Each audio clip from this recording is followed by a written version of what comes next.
Hello, everyone. Welcome back to another Nerds Order Music interview. Today we have James from Lycanthro. What's up, man? Hey, how's it going, man? Thanks so much for having me. Hey, great. I'm happy you're here, man. Let's get started. So, Sweet. what got you into music? Ooh, good question. So I think it was probably I got into music really young, like around like 5 or 6. My most like early memory is I remember my dad. Again, I was like 5 or 6 years old, and I was in my room playing like Pokemon or something, and my dad calls me downstairs, and he goes, "Hey, James, I want to show you something." I'm like, "All right." I come down, he puts on the Queen Live at Wembley Stadium DVD.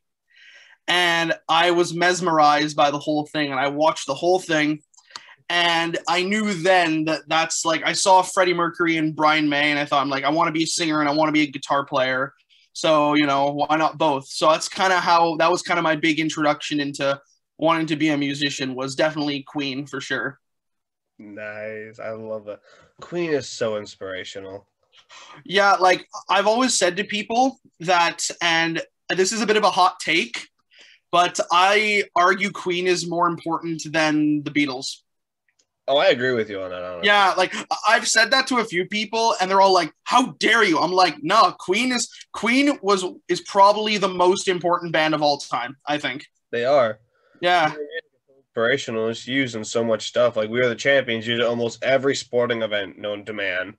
And it's like a lot of their music can really bring out the best in people. yeah, absolutely. And again, it's just because like the world, I don't know, the world will never have another Freddie Mercury. That's so Like the dude true. was just so legendary and charismatic that I don't think there's going to be anybody who there might be some that come close, but I don't think anybody will ever be another Freddie though. No one can like match what he did. That's never gonna happen. Yeah. Rest in peace, that legend. We miss you, Yes. Freddie. Uh, Yes. Even though I wasn't born when you died, I still love you. I'm from '97. I'm like, I wish I was alive during that era. Yeah. Same with me. Oh. All right. Next question is, when did this project of yours start up? Lycanthro. Okay, so pretty much the story behind how this started is because I had an old band when I was in high school. We were called Death Wish, and we were kind of just we were like a thrash band, honestly. And it's a bunch of high school kids just excited to be in a band and all that stuff. So I remember that band broke up because of course it did, because high school bands always break up. But I remember when I got the band together that would eventually become Lycanthro, we were still called Death Wish for like the first few months. And the way that it came about was I remember I was in college at the time, and I remember I was at a local record store near where I live, because in the area of Ottawa where I live, the big bus station here is at a small, like this small kind of strip mall.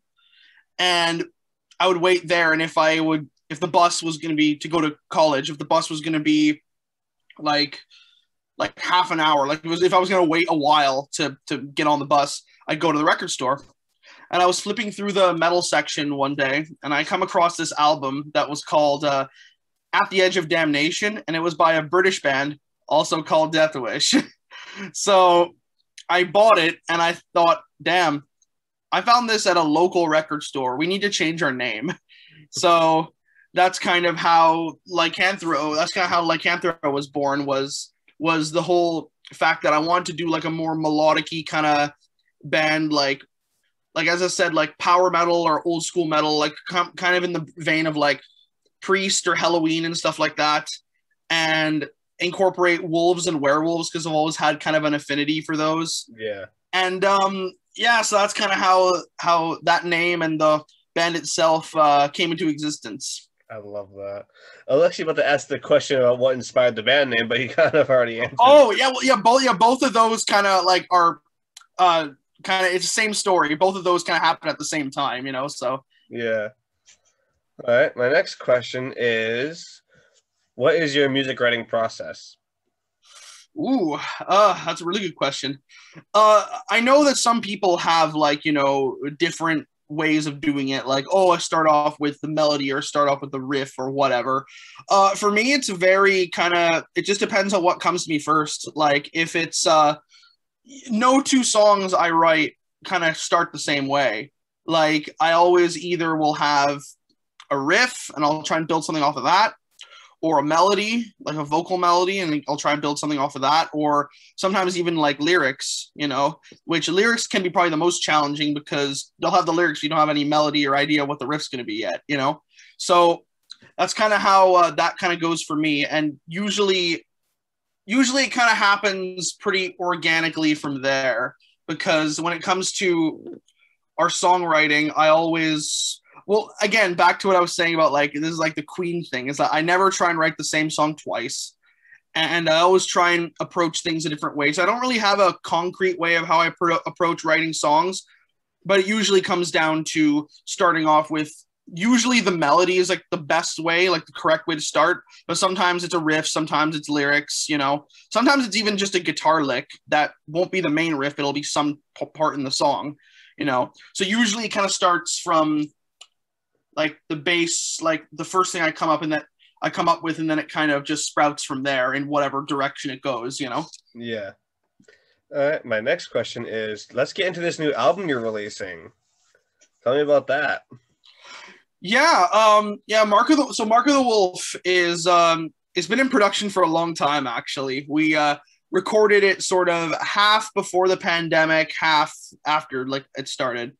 And this album is sort of like a culmination of us as a band when kind of like the early days, because we have a new lineup now and we have but I'm the only one, me and our new guitar player, Forrest, who kind of contributed a couple of solos to the album. I'm the only one who's from the original lineup who's still in the band from that album. So I thought, okay, well, you know, it's a perfectly good album. It's a really good album. We're very proud of it. So I'm not going to waste it because, you know, some of the members who are on it aren't in the band anymore.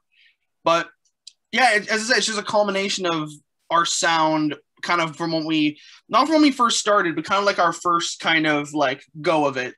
Yeah. Like, because even though now we're leaning more towards like the really kind of heavy power metal side, this album kind of encapsulates how we were back when we first started. Like, we were kind of still just like a melodic kind of thrash metal band.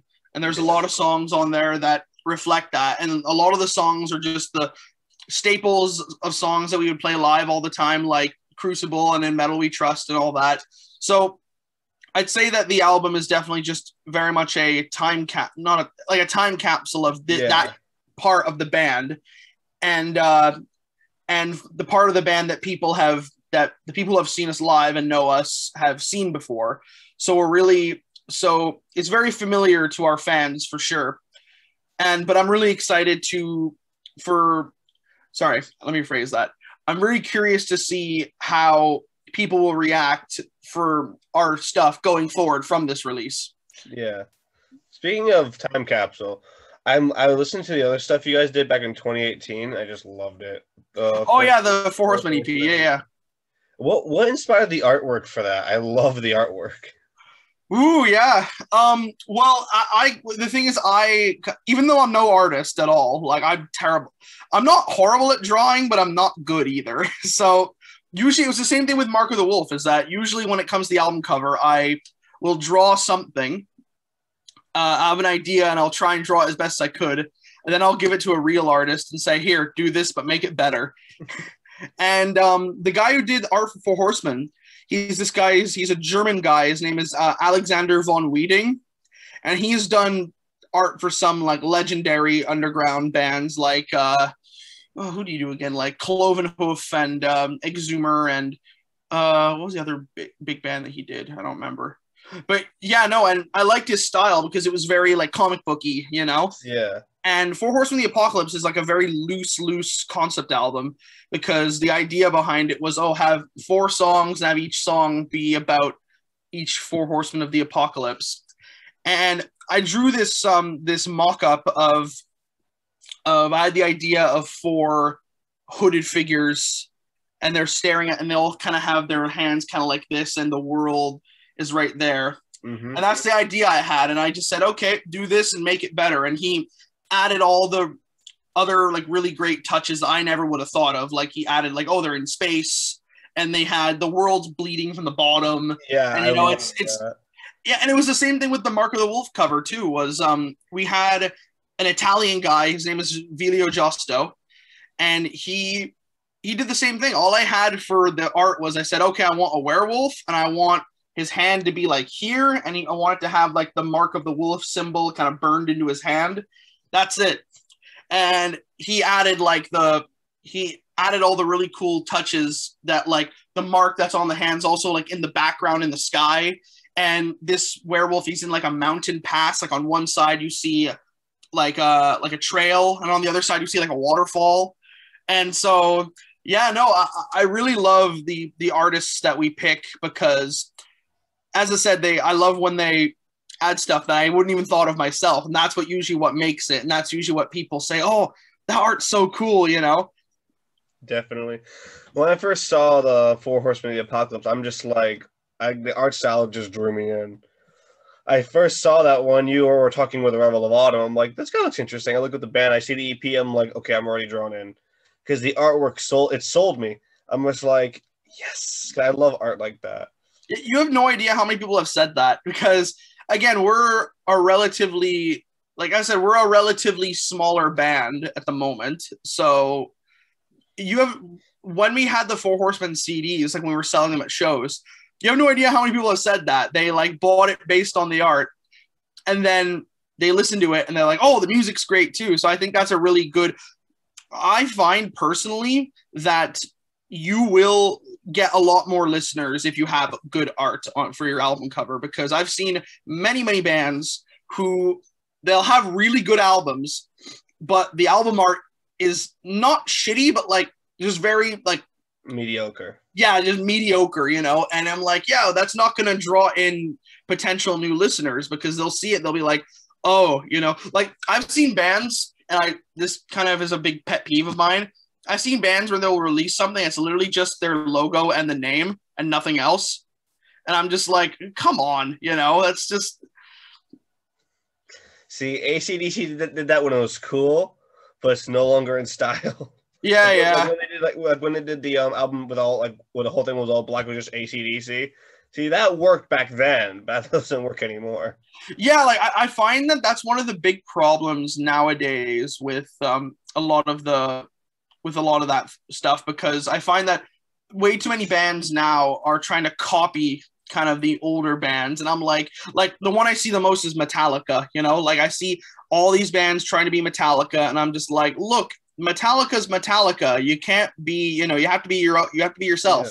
It's like be original. Original. Yeah, like for example, I remember in my high school band, in Death Wish, one of the things I remember I was always very adamant about, and I'm still am, was you have to dress cool on stage. You know, You're a metal band. You have the liberty to dress with more, you know, pizzazz, you know, and stuff like that. So I would always say to my bandmates, look, it doesn't have to be anything, you know, over the top, but we have to dress like the genre we play. And I remember back when I was in high school saying that, and, you know, typical high school band, we all like argue and stuff. So our guitar player at the time was like, he goes, no, man, we just go on with jeans and t-shirts. Metallica does that. I'm like, yeah, and that's Metallica. Because Metallica were the band that said they were kind of like okay, you know, we dress like this because we're just like you. We're Metallica, you're Metallica. You know what I mean? Yeah. And I'm like, yeah, but that's been done now. Every band that does it after them now is just like, it's just a tired cliche now, you know? You have to do your own shit, you know? So yeah, that's kind of that's one of my big kind of rants when I see too many bands doing that and having, like, as you said, the boring album covers with like the AC/DC-esque, oh, just the logo and the name and maybe a little thing in the background, you know, like. See, back then they were able to pull it off because that was still a thing that was in style. That's not as much as it is today. Yeah, pretty much. Speaking of AC/DC, ADHD, Highway to, hey, look, a squirrel. Oh, I was actually going to comment on that shirt at some point. It's sweet. I know. I found this a few years ago and was like, I had to have it. Since I'm a big AC/DC fan, I'm like, this is perfect. And I have ADHD, so I'm like, this works. I'm making fun of myself. I don't care. I love it. But yeah, no, it's like, Speaking of CDs now, I have to buy that CD. Remind me later. Sweet. I'll send you the I'll send you the link. Thank you. I'm gonna get myself a copy. Kind of love Oh, that. sweet. Thanks, man. What I like doing is I like to collect CDs from each group I work with and have them in my collection. Same with vinyls as well. If they have a vinyl, I get the vinyl. Sweet. But yeah, I'm a big music collector. I love it. Awesome, man. Well, we actually might have a vinyl for the album too. We're just talking with the label about it because we've had a lot of people ask for it. And I said to the label, I said, look, I know vinyls are expensive and all that, but we have lots of people here who have been asking for them. Will you do it? And he goes, I'll think about it, So, yeah. But yeah, no, I'll send you the link. And anybody who's watching this later on, link in our bio and all that stuff. Go pick up the album. We're currently at 20% of our pre-sale goal. So, ooh, I cannot wait. If this gets a vinyl, I am ordering it so fast. Sweet. I just pre-ordered the one from Reality Suite. They're releasing theirs on vinyl. I'm like, yes, because I work with their label owner and them quite a bit, and great people, I swear. Sweet.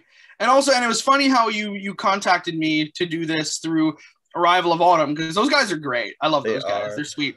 Ty, I'll always see in the comments of my streams and stuff like that, and he's just they're all sweet as hell guys. It's funny because on my live stream show on Instagram, they weren't even originally going to be on.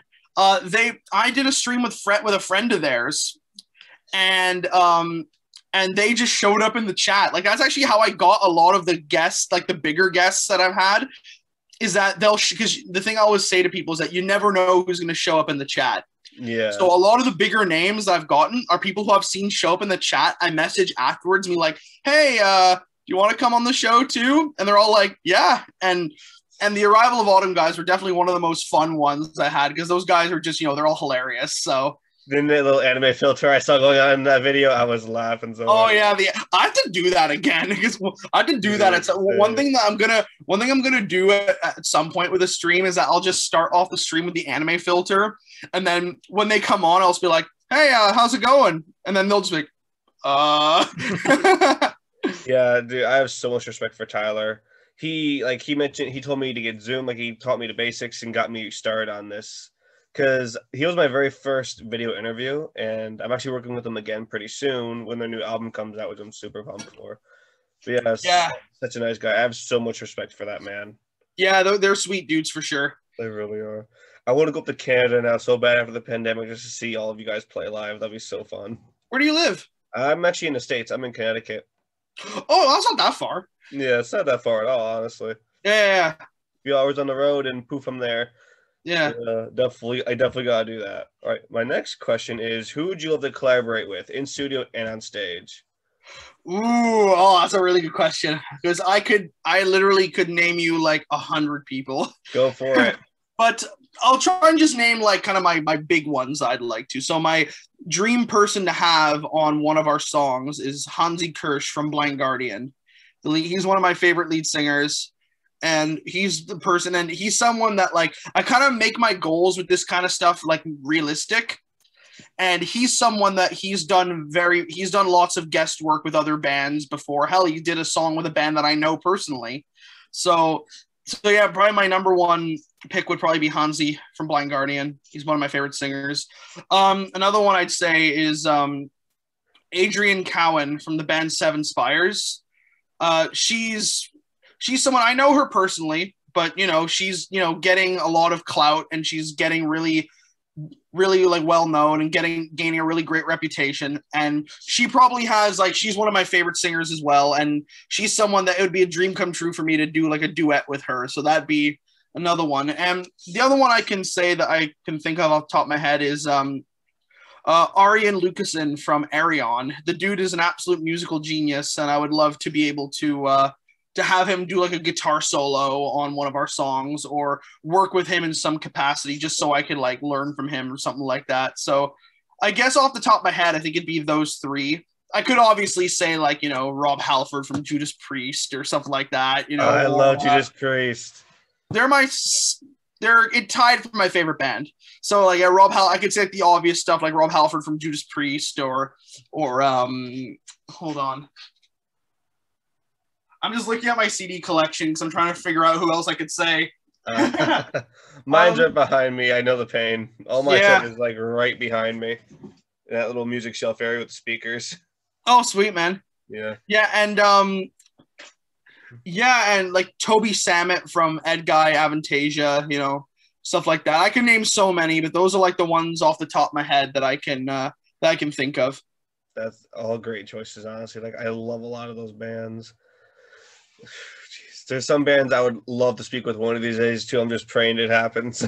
Currents. Well, one thing I'll tell you, man, is that from doing those things that I did on Instagram, there's no harm in asking. A lot of these, one thing I actually learned, and this is great since you have your own publication, is that a lot of bigger musicians, unless their name is like Bruce Dickinson or something and they're like really, really big, most won't turn down interviews. I haven't announced any of these yet, but I'm being able over the next month on the live stream series. Like this week, I've had a buttload of interviews for like promoting our album, so I've taken a break from them. But starting next week, I'm getting to talk to like some of my heroes on the show. That's honestly, awesome. So it's one of those things where it can be intimidating, but all I say is all you have to do is ask. A lot of times musicians love doing interviews, especially like what we're doing now, like just face to face. So yeah, a lot of times if they have the time, they'll most likely do it. That's from what I've learned doing my show. So like when I first started I was actually a big fan of Arrival of Autumn when I was in college. I listened to them quite a bit. And I did 2 previous like text interviews because that's what the other groups wanted to do due to time crunch and stuff like that. So I was like, hey, I would love to work with you guys. I'm a big fan. And he responded to me like that day. And I'm like, wait, oh shit, this is actually happening. And then it just went from there. Then down the line, I worked with a group called Sepsis. And then they told me to post what I do on their Facebook page. And after I did that, I just kept a lot of bands started to come to me. And then the owner of DI Records, who I currently talk with a lot, asked me to work with his bands. He has like 28 bands signed under him, mind you. So I've been busy with those and I just love it. But yeah, ever since that one step, I just been rolling with it. Sweet, man. It's been one hell of a journey. Originally, this was a coping mechanism because I went through a lot of stuff that almost made me off myself. And I'm sorry, man. Yeah, it's all right. Music got me out of that. And and I wanted to get back to music so badly, I started this up.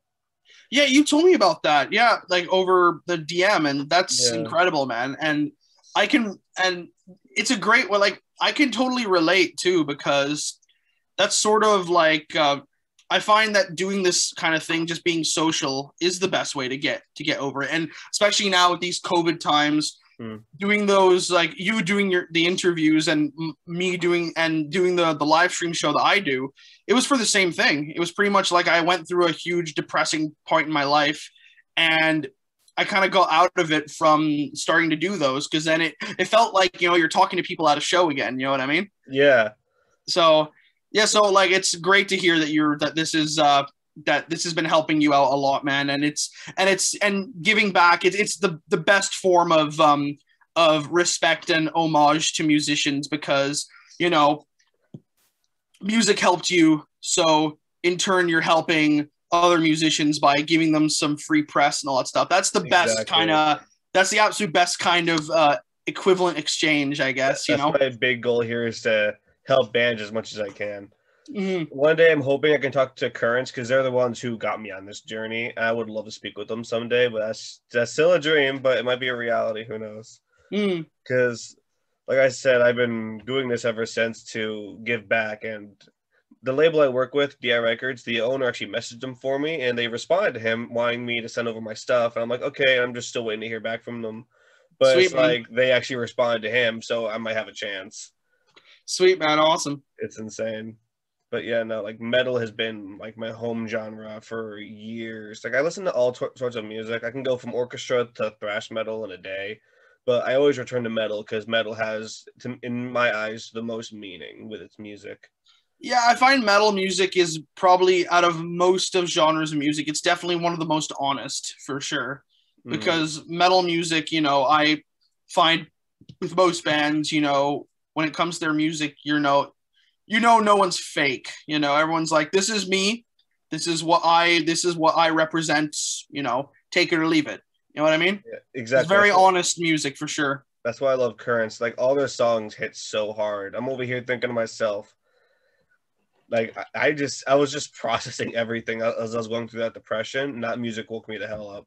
Like the song Shattered, I'll send it over later. That song really opened my eyes. And then I know what you mean. Well, I have a band that's similar to that actually. Was my favorite band of all time. They're I don't know if you know them because they were kind of big in the States, but they're way more big in Canada. Do you know Triumph? I've heard of them. I have heard of them a lot. Oh, They sound very familiar. they were so Triumph were a band from back in the 80s, and they were often kind of compared to Rush because they were like another Canadian three-piece. Yeah. But they don't sound anything alike. Rush is like prog, and these guys were more like hard rock, arena rock. And Triumph, I always say, along with Priest, they're my favorite band because for the same reason. Because when I was in high school, I listened to them religiously because all their songs were very much like uplifting and motivational, and it kind of got me through whatever bullshit I was dealing with, at the time. So, and their music was always very much like, and that's kind of why I gauged more to power metal later on because the lyrics are all the same. It's very uplifting and very, uplifting, motivational. The lyrics can be dark, but it's never but it's always to portray like some sort of, genuine emotion, so that's why with Triumph, it's the same thing. I find is that like their lyrics are very motivational and it helped me out through a lot of stuff too. So I'm glad that, that you have like kind of, I think everybody should have like their one band that, is they listen to whenever they're in a dark place. And, it's so important, man, Exactly. Like, because songs are therapy for a lot of people, the composers and the listeners. And a lot of people don't get that. A lot of people who listen to like a lot of mumble rap do not get that. Like, no, I had friends who were straight up always into mumble rap, and they're like, "Why do you listen to metal?" I'm like, "Do I have to explain it to you?" I played the song that got me out of hell, and some stuff from Korn, and a bunch of other stuff, and now they're like sore metalheads. It's hilarious, but they're like their first exposure to metal, and they're like their jaws dropped and their eyes just widened, and I'm like, "Yeah, now you know what I listen to." Yeah, man. They also know I do this, and they actually today they asked me, "Who's your guest today? Who's your guest today?" Like they're always asking me who I'm working with, because now they just love it, and I always recommend the music of the groups I work with to them, and they always enjoy the hell out of it. It's so much fun. Sweet, man. Yeah, like the day I told them I do this, they're like, "What the hell is metal?" I'm like, "Are you fucking for real?" Because like they've always been obsessed with rap and mumble rap, and I'm like, you know what? Let me show you some real music, and then come back to me on that. And like within 5 minutes, I sent them a song. They both responded with, "Teach us more." That's not even a joke. They're like, "We want to know more of what you listen to," and it was by far the best reaction I ever got out of someone. Oh, good times. Yeah, dude. All right, my final question of the evening is, what is next for you and your band, well, besides the album? All right, so we actually confirmed like yesterday or 2 days ago our very first show actually for 2022. I can't say what it is yet, but it's a festival show. It's here, and we're really excited for it. So there's that. We're going to be going back into the studio before the end of the year. Because even though we're promoting Marco the Wolf, we always have new music at the ready. So we're going to the studio to record a new release. It's probably going to be an EP. We're going to go, and we've been working on the pre-production for it from home for the past few months. And we're about almost halfway done it. So we're going to keep working on that until the summer, and then probably around fall, early winter, we're going to go back at the end of the year. We're going to go back into the studio and record our next release. And yeah, that's about it. We're still going to be doing all the live stream chats and all that, and just trying to put out new diverse content for everybody, and on our Facebook, Instagram, YouTube, all that stuff. So yeah, that's pretty much it. That's awesome. I can't wait. I love watching your live streams. I get so excited when they pop up. I'm like, yes, another one. Thanks, man. It's so much fun, like hearing like musicians talk about stuff like that. It's just so enjoyable to me. Yeah, and the thing I find that it's for me, it's the most enjoyable thing about it is that I don't really treat them like it's a typical interview. I kind of treat it as like I always tell people it's like a talk show. Like it's like I'm the metal Conan O'Brien or something like that. And it's because the way I always approach it is I always kind of ask all these people who I get them.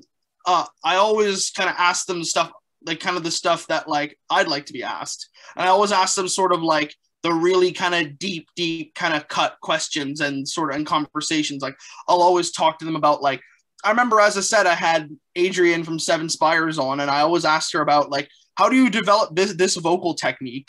And then whenever I ask one of these people, they're like, I never get asked that. What the hell, you know?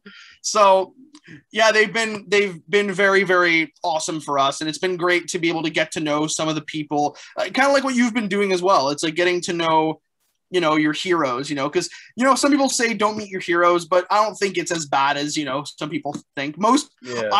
I can count the number of assholes I've met in metal in like probably one hand, you know. Yeah. Most people are very, very chill. So for real, like you find a lot of assholes more in the mumble rap community, if anything else. Man, it seems like there's a trend here. You must really not like mumble rap. I had bad experience with it, but I mean, not all rap is bad. Some is, some isn't. It depends on the artist. Yeah, like rap isn't my. I'm not really a fan personally, but I can, you know, I can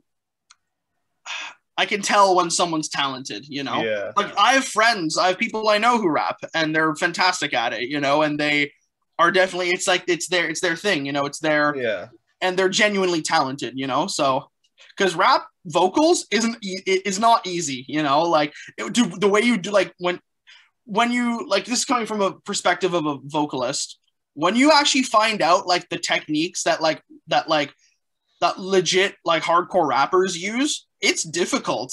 Like it's very like it's probably the most difficult articulation of any vocal technique, you know, because you're saying all these words at like a mile a minute, you know, and it's really hard to do that. While in metal a lot of times you'll have very long stretched out vocal lines because you want to flex and show, oh, I can hit this high note and hold this note for this long, you know. But in rap it's the opposite, and it's both are equally as difficult, because rap's like, okay, I have to say as many words as I can in a minute, and it's, you know, so those people are very talented as well, for the ones who are genuinely good at it. Like people who are genuine, like Eminem and stuff like that, I do like their stuff. I really absolutely do. It's just the newer age where everything is mumble and you can't really understand. That's where I'm like, that's not my style. Yeah, it's not my thing either. Yeah. Goodness, this is I love doing these. It's such a blast. You meet a lot of fun people doing this. Yeah, man. Well, thanks so much for having me. This has been really fun, you know. It's been an absolute blast, man. Thank you for being here. This has been another Nerds Order Music interview. Today our guest was James from I forgot the name. From Lycanthro. I'm so sorry. As I said, I know there's lots of different pronunciations. Yeah. You have an awesome night, man, and take care. Yeah, thanks, man. Pre-order our new album, Mark of the Wolf, by the way. Oh, I will. I'm actually going to be doing that whenever the pre-order is available. Oh, they are available. Oh, really? Oh, I'm doing it tonight then. Yeah, I'll send you the link. I'm just saying for the people who watch this. So that too.